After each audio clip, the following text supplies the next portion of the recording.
Most of us go about our days expecting a certain peace and normalcy around us. We drop our kids off at school or watch them skip down the sidewalk to a friend's house, expecting they'll come back grinning with the news of their latest adventure. But what happens when the peace is suddenly violently shattered? When an act of evil inserts itself into a peaceful world and cuts short a young, vibrant life. It was just another autumn day in the small town of St. Martin's, Missouri. Kids laughing and playing outside in the crisp evening air, leaves drifting lazily down around them. But with this tranquil scene, a horrific act was unfolded in the shadows, an act that would shock the community, bring unexpected grief, and even shake the local law enforcement. Something alarming had emerged from the darkness, targeting one of the town's most innocent, and driven by little more than cruel curiosity of what it might feel like to end one's precious life. The details of this heartbreaking case would follow, but first, let's go back to how it all began, to the forces that shaped a gentle girl into a merciless individual, to the cruel days leading up to the unbelievable decision to forcefully extinguish her young neighbor's life, and to the chilling confession she would give afterwards. Hey there, folks, welcome back to Crimeco, your go-to place for unraveling some intriguing true crime stories from all around the world. We are here to bring you the latest and most detailed information. If you find this intriguing, we would be thrilled if you could subscribe to our channel. Also, hitting the like button really goes a long way in helping the channel grow, so your support means a lot to us. Now, grab your blanket for comfort and let's dive into this fascinating case together. St. Martin's, Missouri is a small town with just over 1,000 people surrounded by green hills and farms near the Osage River. While it may seem like a peaceful country place to outsiders, there are troubling things happening behind one innocent-looking home in this community. For the past 7 years, Alyssa Bustamante, a 15-year-old girl, had been living there with her maternal grandparents.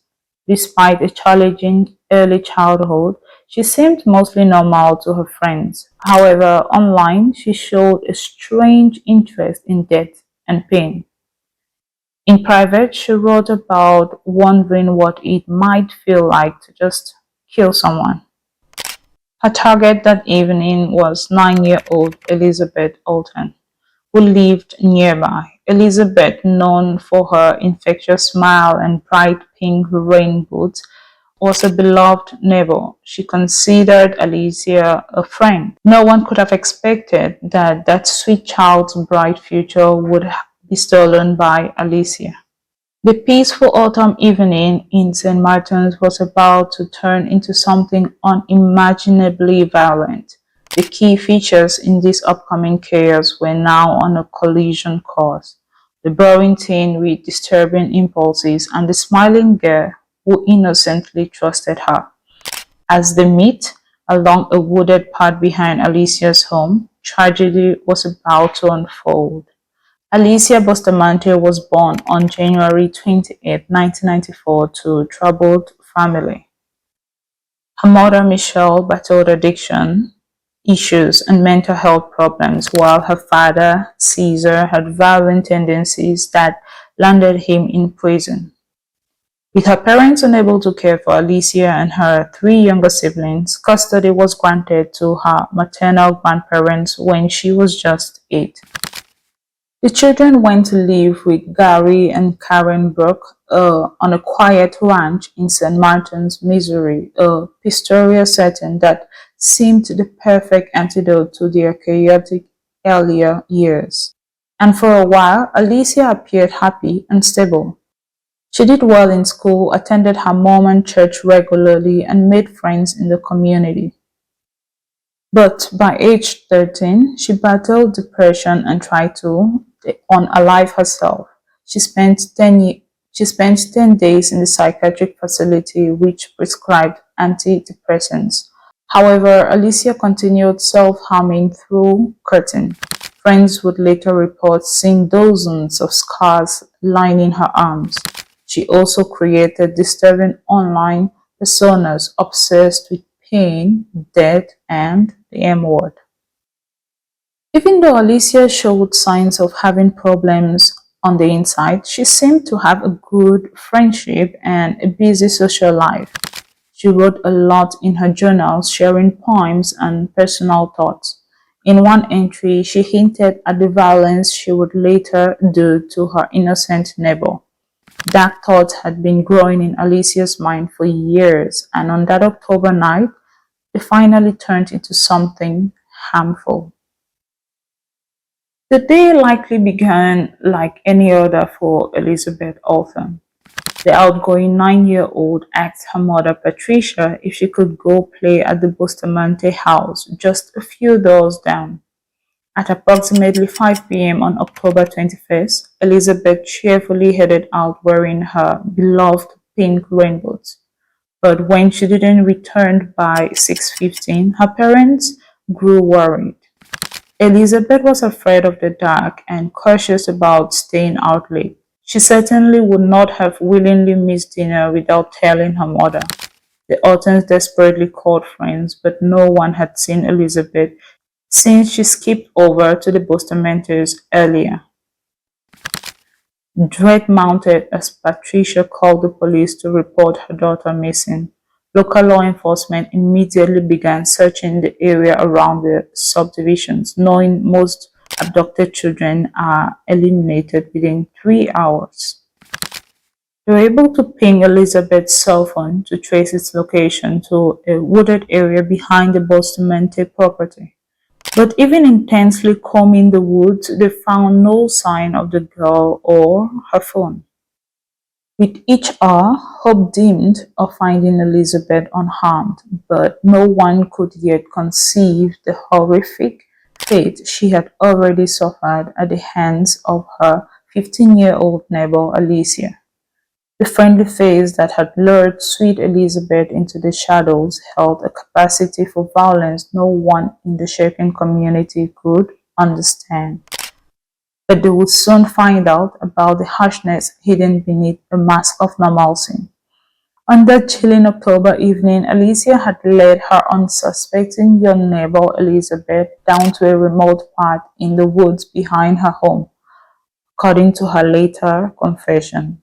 As shadows stretched over them, the reality of Alicia's dark intent became horribly clear. She harshly strangled the little girl before causing injury to her throat with a blade. Not even satisfied, Alicia then intensely pierced Elizabeth with the same blade. Having squeezed the life out of the innocent girl, Alicia concealed what was left of Elizabeth in a shallow grave dug days before.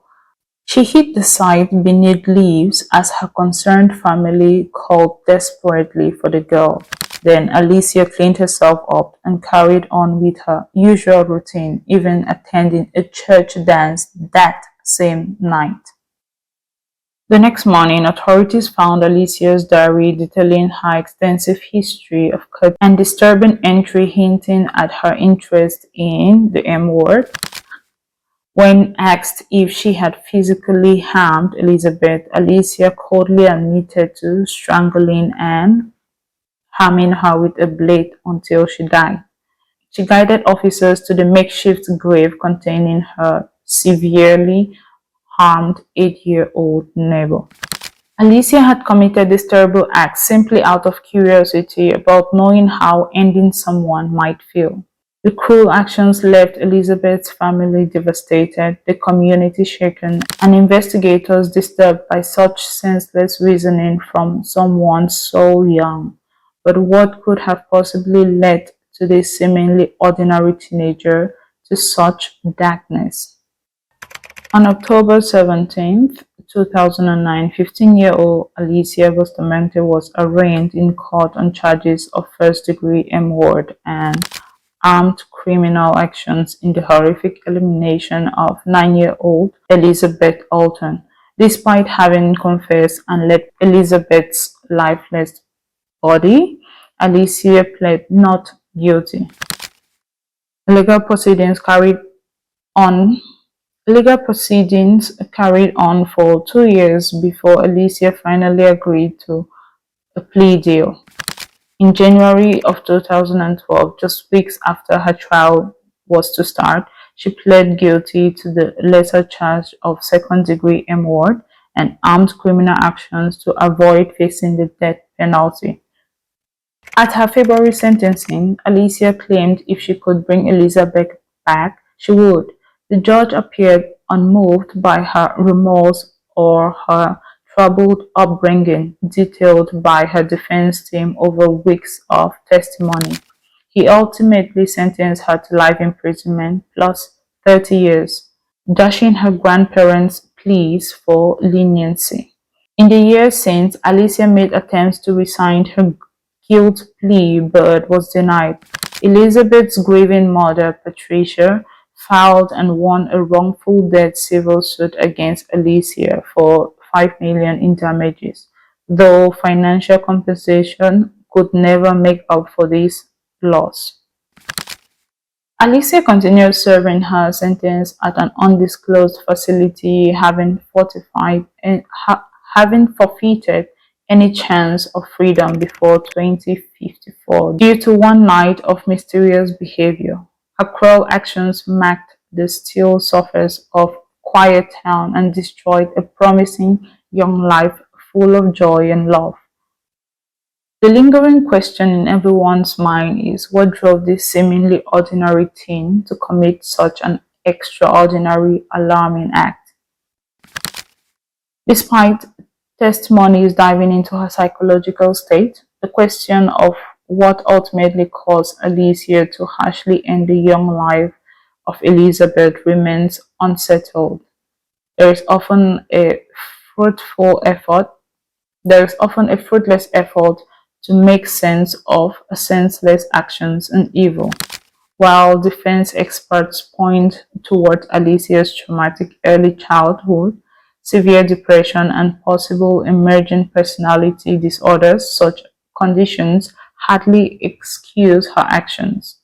Millions face challenges without causing harm to the innocent. In the end, only Alicia knows what chaotic cocktail of nature and nurture, what perfect storm within her troubled mind led her to extinguish the bright young spirit who trusted her as a friend. Elizabeth would remain forever frozen in time, a cheerful little girl in pink boots, brimming with promise. While Alicia serves her days in the prison system, perhaps wrestling with her own demons, Elizabeth's family and the town of St. Martin's must carry on in her absence. Such effects of damage spread wide from a single act, unthinkable brutality. We all want to believe that small town and young lives symbolize safety, innocence, and hope, but Alicia's crime shattered that belief, leaving an enduring mark on the community. On a deeper level, it shook people's trust that darkness could not intrude upon the sacred normalcy of even children. St. Martin's carries on as a quiet country town like any other, but in its history, a long shadow will persist. Traces of the day a trusted neighbor led a girl into the woods and brutally ended her life for reasons we may never fully understand. The effect of Alicia's choice continues to spread onwards, even as she remained locked away, carrying consequences beyond her years. Before you head out, don't forget to give this video a thumbs up, subscribe to our channel, and hit the notification bell. This way, you'll continue to be updated on the latest true crime cases we uncover. We are so thankful to have you as part of our community exploring captivating mysteries that keep us all intrigued. Stay curious and remember, even closed books hold untold pages waiting for revelation. Thanks for joining us, and we can't wait to see you in the next exploration. Until next time.